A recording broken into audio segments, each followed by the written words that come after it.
I was at the thrift store today and I came across a curtain in the linen bin that was a little bit damaged on the top, and there was just one of them, but the fabric was so pretty and I thought I just have to turn this into something. So I'm going to go ahead and make it into something new that I can potentially wear and love, and yeah, hope you enjoy. Here's the curtain I picked up. It appears to be some kind of velour.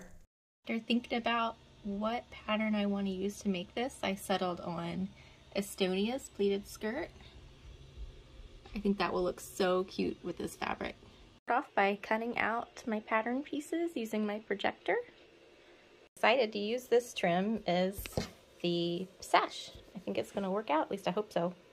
Just because I like pockets, I'm going to add some pockets from another pattern piece. Here it is. I got all my pattern pieces cut out and ready to go. Next I'll sew them up.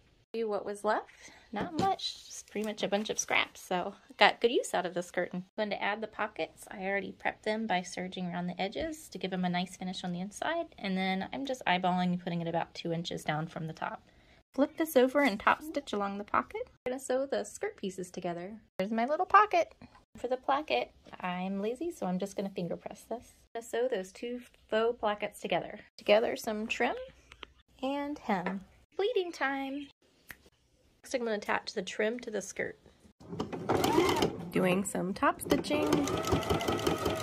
I decided to add some embroidery so I can make it one of a kind. Time to add the sash. Sew the waistband together. Folded waistband in half and top stitched. Here I'm making a casing for the elastic. And it's elastic time. Time to attach the skirt. Sewing on the belt loops. Guys, the skirt is done and I absolutely love it. How cute is that?